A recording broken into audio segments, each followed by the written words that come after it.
Indigo Park is a mascot horror game developed by the YouTuber Unique Keys, and it's taken over the internet by storm. This game is great! If you don't know what you're looking at, your character decides to go wandering into Indigo Park, an abandoned theme park with a few residents still poking around. The star of the show is RAMBLEY the raccoon, an AI which helps you navigate the park and whose goal ultimately seems to be to restore the park to its former glory.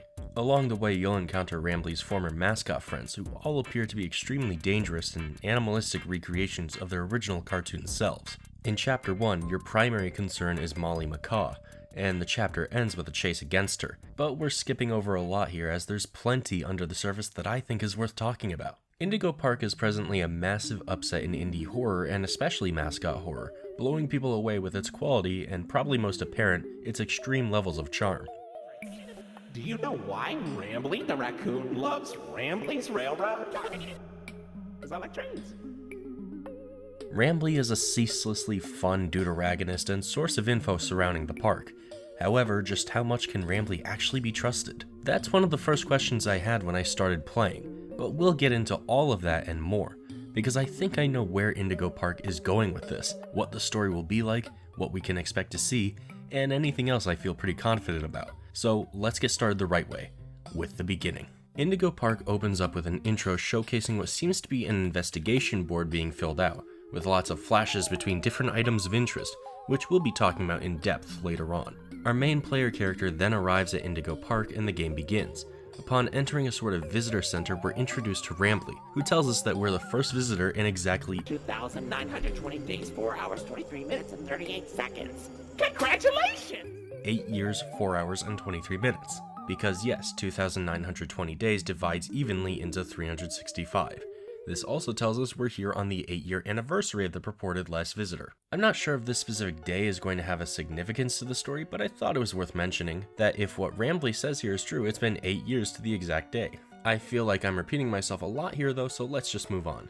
RAMBLEY then sets us up with a critter cuff and ushers us into the park. We get on a train ride and RAMBLEY introduces us to all his cartoon friends and Lloyd, save for one character. After Finley's portion of the ride, the train stops and we're in a broken down part of the ride. We have to reset the power here and come across what seems to be a broken down Molly Macau animatronic, which activates when we approach. Notably, it seems to be repeating Lloyd's name specifically. The character this area actually belongs to, however, is one that's never mentioned by RAMBLEY throughout the entire game, Salem the skunk. Their only appearance is in an arcade cabinet later on, which we'll have to discuss. After resetting the power, RAMBLEY introduces us to Lloyd and we're dumped into the main portion of the park. Here we have to enter Molly's area, but it's been locked up, so we need to get a key from backstage. Entering the theater, we see Lloyd, a monstrous lion that flees at the sight of us. Traversing the back room and narrowly avoiding Lloyd, we grab our key. Just before Lloyd can finish us off though, the buzzing sound from our critter cuff wards him away and we're free to enter Molly's area. This is the area that contains the arcade cabinet I mentioned earlier. In order to beat this, you have to collect rambleberries for health and find Molly's crashed plane. Once you do, Salem confronts you and uses some sort of poison to brainwash Molly into attacking you. Beat her, and you win. I don't think I need to tell you that this is definitely going to be important. The last portion of gameplay involves finding different painted symbols in a funhouse to enter a code and unlock a door, which leads to a chase wherein Molly is after you. Using the trampolines and the winding tunnels of the funhouse, you're able to finally escape the Macau when RAMBLEY slams a door on her neck, decapitating her. RAMBLEY admits that he's aware of the state of disrepair the park is in, and hopes that the player will help him restore the park to its former glory.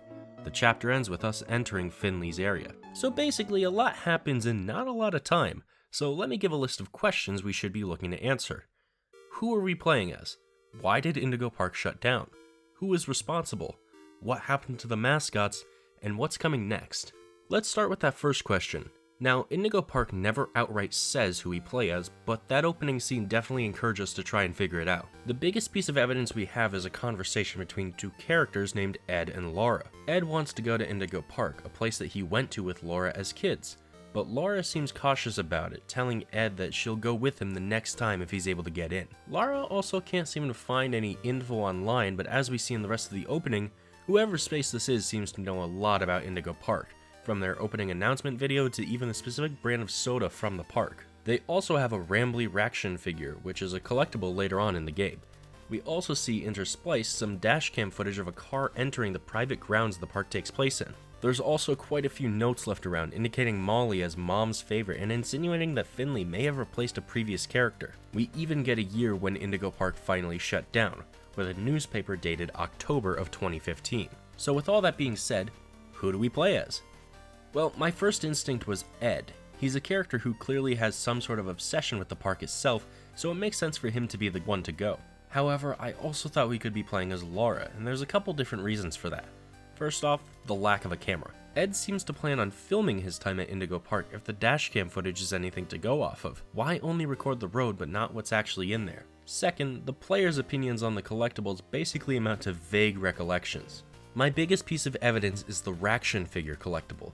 The reactionary text suggests this is the first time seeing one of these in mint condition in a while, while the desk at the beginning of the game had one already. And I was all set with Laura being the player character if it weren't for one specific detail. RAMBLEY specifies that the player character is the first guest he's seen in 8 years. In order for the player to be Laura, there would have to be two possibilities. The first is that RAMBLEY is lying to the player, something that he's definitely capable of doing, and the second is that Ed somehow got in without passing by RAMBLEY.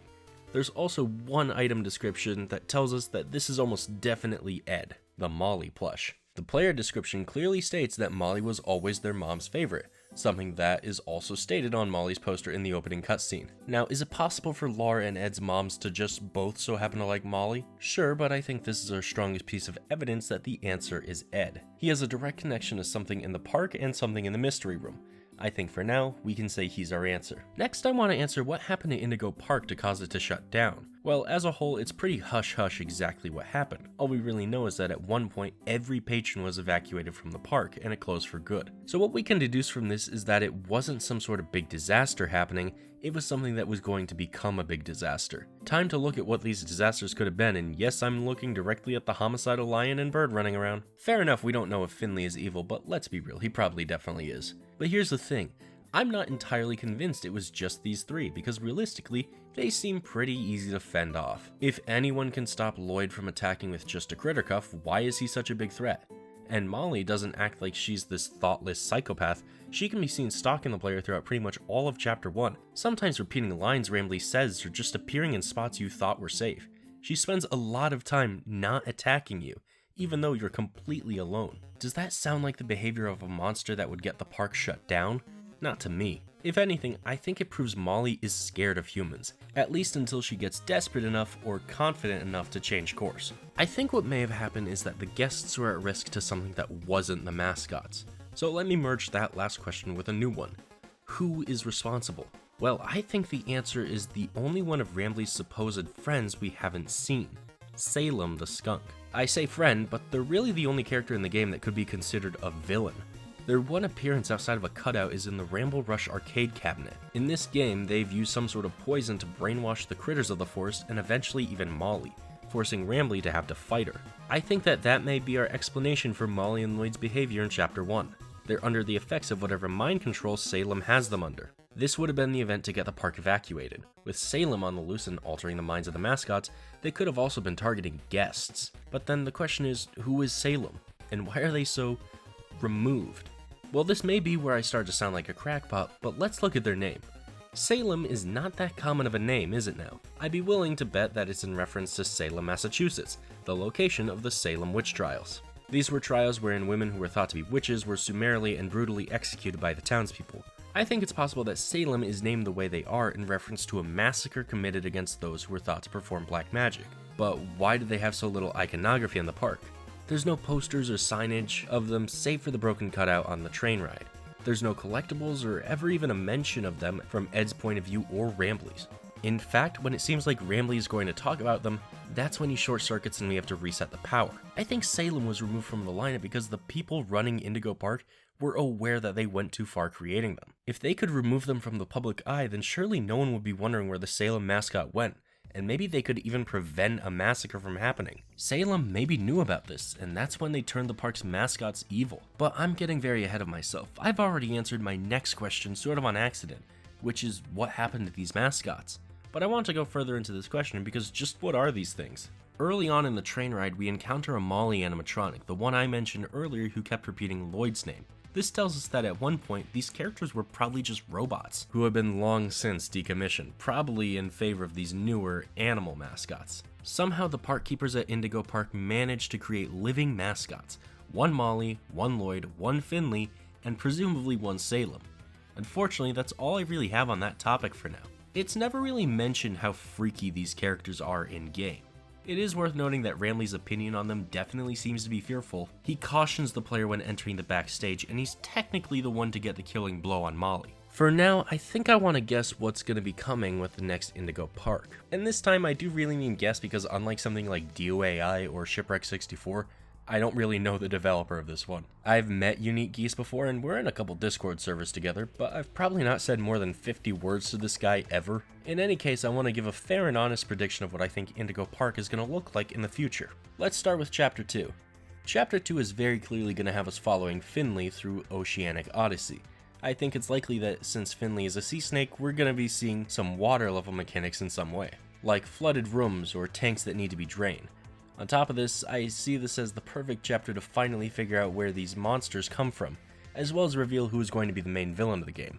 If Chapter 1 sets up the location and its dangers, Chapter 2 should be expanding on how it got this way, which means this video is definitely going to have a shelf life, that's for sure. In any case, I see Chapter 2 as a good time to either reveal Salem as the main antagonist or shelf them in favor of something else, maybe even a human antagonist. And for the record, I don't think Indigo Park is going to be pulling a FNAF, Bendy, Poppy, whatever, and have the bright founder of the whole thing end up actually being a super terrible person behind the scenes. I think it's more likely the character named Isaac Indigo is just here for the intro, but a descendant of his, I can definitely see. Everyone loves the scorned descendant storyline, like a reverse Luke Skywalker situation. But what else can we expect to see? Well, although we haven't seen much of Salem yet, we do know they have their own place in the park, which means we'll likely be visiting there. And that's likely where we'll have our confrontation with her. More interesting in my opinion though is Lloyd. Lloyd is still around and he'll likely be harassing us throughout the next chapter at the least. So what's his deal going to be then? I think it's likely that Lloyd will be revealed to be the first animal that Indigo Park created, but perhaps due to reception was put away, which is why Lloyd stopped being the Indigo Park mascot and was passed off to RAMBLEY. Maybe not in that exact way, but I do think there's some significance with RAMBLEY not liking Lloyd, and Lloyd surviving in this chapter. He's apparently the oldest member of the cast here, so I imagine the next time we see him, he'll be showing us the older styles of Indigo Park than the stage he was on in Chapter 1. And more than that, I imagine RAMBLEY is going to reveal more and more about his own goals as the chapters continue. Let's just say after FNAF Ruin and I'm sure many other horror games that I can't name right now, I'm very cautious of such an outwardly friendly character to someone who he doesn't even know. I'm just saying, prepare for this raccoon to betray you at some point. Maybe. I don't know, he's such a fun guy. Anyway, thank you guys so much for watching.